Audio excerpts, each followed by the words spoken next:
5A hari ini Selasa tanggal 3 November 2020 kita akan membahas tentang evaluasi tema 3 makanan sehat, yaitu subtema 3.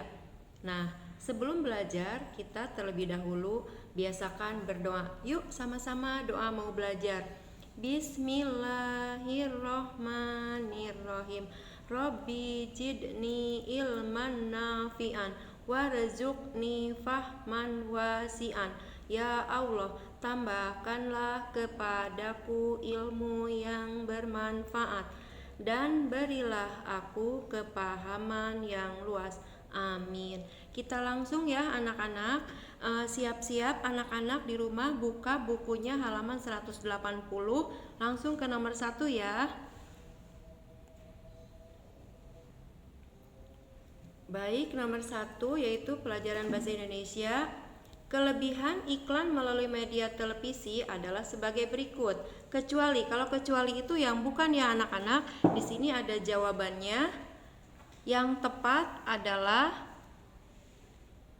B. Jawabannya yang benar adalah B. Waktu iklan terbatas. Baik, lanjut ke nomor 2 ya. Di nomor 2 yaitu salah satu kekurangan iklan di koran adalah jawabannya D. Ruang iklan bisa mahal. Nah, kita lanjut ke nomor 3 ya. Nomor 3 pertanyaannya, poster adalah, anak-anak pasti tahu dong tentang poster. Poster itu biasa yang suka ditempel-tempel di tempat ramai atau ditempel-tempel di rumah atau bangunan-bangunan atau kendaraan. Nah, itu adalah poster. Nah, sekarang yang pertanyaannya, poster adalah jawabannya yang benar adalah C. Pengumuman atau iklan berbentuk gambar atau tulisan yang ditempelkan di dinding, tembok, atau tempat umum yang strategis agar mudah dilihat. Nah, kita lanjutkan ke nomor 4 ya. Nomor 4 yaitu TGS merupakan singkatan dari, pasti anak-anak tahu dong tentang TGS, yaitu tumpeng gizi seimbang ya. Nah, jawabannya yang benar C. Kita lanjutkan ke nomor 3. Diralat, kita lanjutkan ke nomor 5. Nomor 5 yaitu TGS menjelaskan secara detail porsi makanan setiap orang yang harus dikonsumsi untuk mendapatkan. Jawaban yang tepat adalah gizi seimbang ya. Baik, pelajaran bahasa Indonesia sudah selesai. Kita lanjutkan ke pelajaran IPA nomor 6. Enzim yang berfungsi dalam proses mengunyah makanan adalah enzim yang ada di mulut, yaitu enzim amilase. Jawabannya yang tepat adalah A. Nah, lanjutkan ke nomor 7 ya. Berikut adalah gangguan pada proses pencernaan makanan, kecuali itu yang bukan. Jawabannya yang benar adalah sariawan, C ya. Kita lanjutkan ke nomor 8. Pertama kali pencernaan terjadi nah, jawabannya adalah rongga mulut. Kita mengunyah makanan pertama kali di mulut. Setelah mulut barulah ke kerongkongan. Setelah di kerongkongan ke lambung. Nah, itu ya. Jadi yang pertama kali itu di mulut dengan bantuan enzim amilase.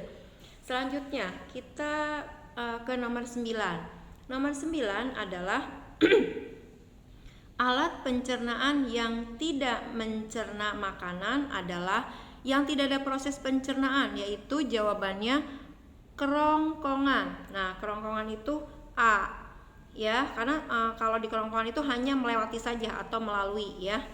Kita lanjutkan ke nomor 10.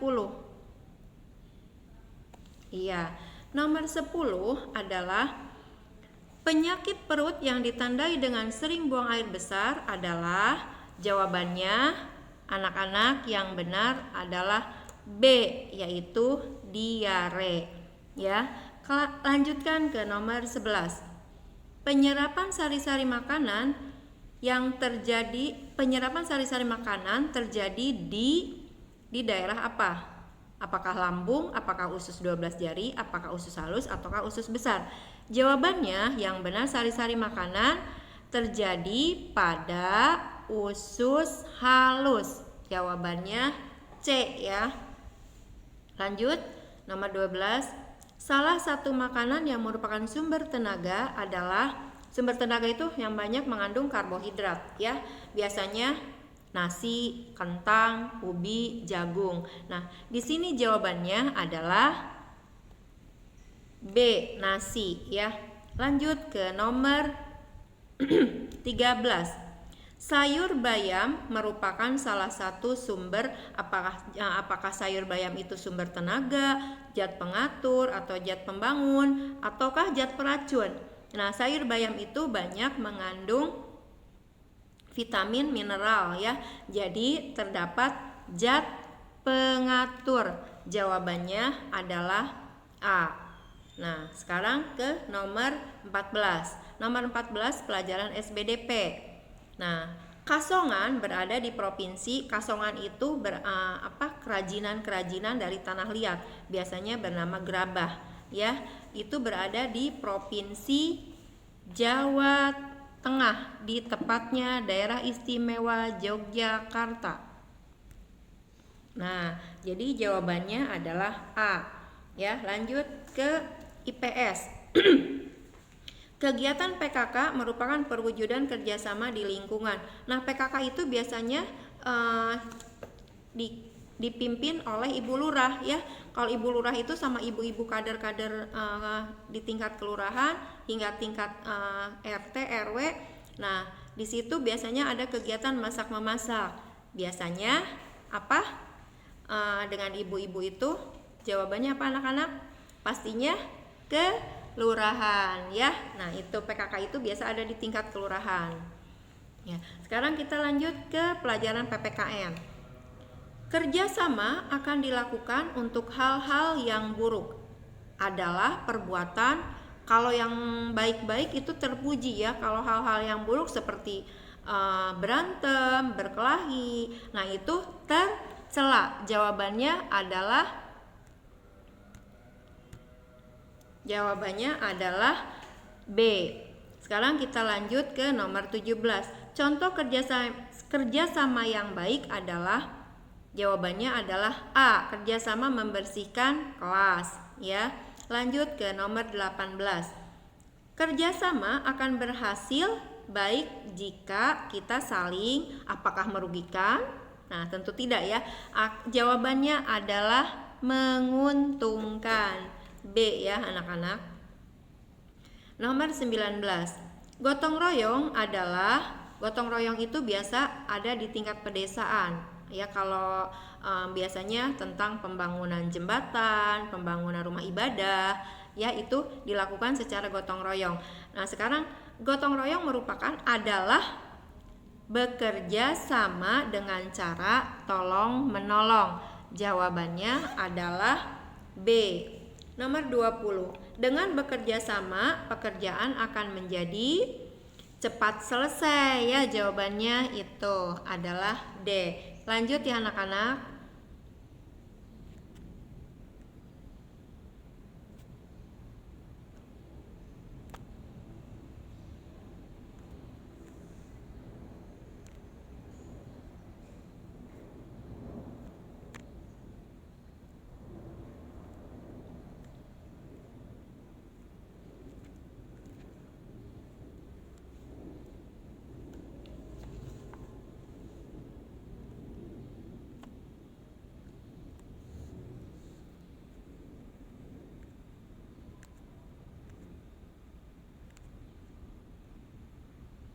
Nah, baik anak-anak, sekarang kita sudah melihat bagian B, halaman 182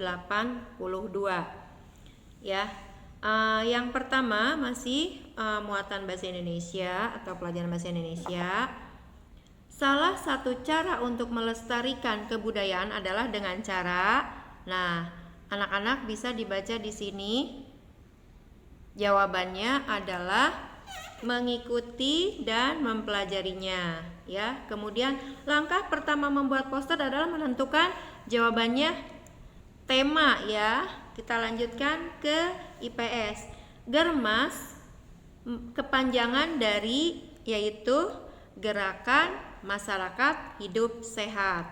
Lanjut ke PPKN. Saling membantu antar warga disebut juga tolong menolong atau gotong royong. Kita lanjutkan ke nomor 5 yaitu tentang SBDP. Kerajinan daerah yang berasal dari tanah liat dan berasal dari Yogyakarta adalah tadi sudah Ibu sebutkan dari tanah liat yaitu namanya gerabah ya. Kita lanjutkan ke muatan IPA atau pelajaran IPA. MAH adalah penyakit gangguan pencernaan yang menyerang lambung ya jawabannya. Lanjutkan lagi ke nomor 7 selanjutnya. Setelah dicerna di rongga mulut, makanan menuju lambung melalui, tadi sudah Ibu jelaskan, pertama kali makanan dikunyah atau dicerna secara mekanis adalah di rongga mulut, kemudian ke lambung melalui, jawabannya adalah kerongkongan ya, melalui kerongkongan, jawabannya seperti itu ya anak-anak. Kita lanjutkan. Sekarang contoh makanan yang berfungsi sebagai zat pembangun tubuh adalah, nah ada daging, telur, dan ikan ya, jawabannya itu. Kita lanjutkan lagi. Pencernaan makanan secara mekanis terjadi di rongga mulut, jawabannya tadi sudah dijelaskan juga ya. Sekarang terakhir, penyebab penyakit tipes adalah, nah penyakit tipes itu menyerang pada organ pencernaan pada usus ya. Itu berasal dari penyebabnya adalah bakteri ya anak-anak. Nah itu ya jawaban. Baiklah anak-anak, jawaban demi jawaban sudah Ibu jelaskan tadi. Kita sekarang anak-anak silakan pelajari lagi sebelum ulangan nanti hari Jumat ya. Baiklah, terima kasih sudah menyimak pembahasan tema 3 makanan sehat dan subtema 3 menjaga asupan makanan. Sekian dan terima kasih dari Bunda Ihat. Wassalamualaikum warahmatullahi wabarakatuh.